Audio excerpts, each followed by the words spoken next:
mess of red bougainvillea. He was waiting patiently for Tommy to come trooping out the front door when he heard a motorcycle coming down the quiet street. It was moving slow, as if the driver was looking for an address. At this hour? What was wrong with people?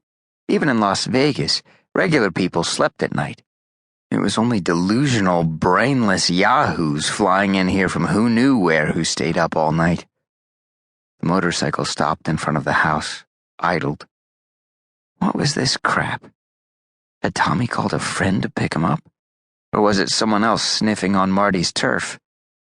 Nah, another thief wouldn't be cruising around on a loud-ass motorcycle. He'd be hiding like Marty, biding his time. Marty cursed low. All he wanted was to get in, lay a chloroform mask over his princess's nose, watch her snap awake, then breathe in and pass out. 3 seconds, tops. He'd find that bracelet and get out with no one the wiser. But no, he couldn't catch a break. First a boyfriend and now this motorcycle. And who was this guy? He heard the front door slam. So Tommy had called a buddy to come get him. Everything was all right. Tommy climbed aboard the motorcycle, revved and rocketed down the street. No more drama. Neither idiot was wearing a helmet. Marty would give her another 20 minutes at least. If she was mad at the boyfriend, it'd take her longer to calm herself and float off to dreamland. He waited, listening. And now there was only the sounds of crickets, a coyote in the distance, but nothing else except a light desert breeze. Finally, Marty pulled the glass cutter out of his pocket and walked quietly toward the second bedroom window. Then he heard something, like a door opening real quiet, like someone sneaking around who didn't want to be heard. No, impossible. It couldn't have come from the princess's house. She was alone. But his heart still pounded. Maybe he was getting too old for the business. He waited, the glass cutter poised in his hand. Marty pressed the button on the side of his watch, lit up the face. 9 minutes after 1 o'clock now. He hadn't survived this long by being stupid. He waited another 5 minutes. Nothing. No light. No sound. Everything was as it should be.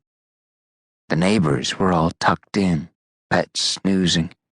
Tommy and his motorcycle buddy watching a late movie, guzzling beer. Marty carefully carved a small circle in the glass, gently lifted it out with tape, and stuck his hand through the opening to unlock the window. He hoisted himself up and carefully eased inside the second bedroom. Or an office, he thought, seeing the small desk, the laptop, a chair. He quietly closed the window, no sense taking a chance that a sudden noise outside would awaken her. He stood a moment in the darkness, listening, then pulled out the cloth wrapped around a small bottle of chloroform from his jacket pocket and soaked it good. He walked silently to the door, opened it, looked out into the darkened hallway. There wasn't a sound, not even an air conditioner. And that was good. It meant the princess was fast asleep. Would she have the bracelet on the nightstand next to her? That would make things easy. In his line of work, though, Marty had learned early on that something that easy happened maybe once in a decade. He crept toward her bedroom at the end of the hall, his sneakers soundless against the wood floor. The bedroom door was open. He slowly looked around the edge of the door and nearly fainted. He managed to keep his shriek in his throat, but the figure bending over his princess sensed his presence, turned, and Marty saw his face in the shaft of moonlight coming in through the bedroom window. He was wearing goggles smeared with blood and had a bloody knife in his hand. As the man jerked away from the bed, Marty saw his princess covered with blood, saw her head bent at an impossible angle, saw blood still oozing from her neck, all in a millisecond. And he could smell the blood, thick and hot and coppery. Marty ran back down the hall, threw a bookshelf down behind him. He heard the killer's shoes hitting the wood floor in the hall behind him as he ran back into the small office.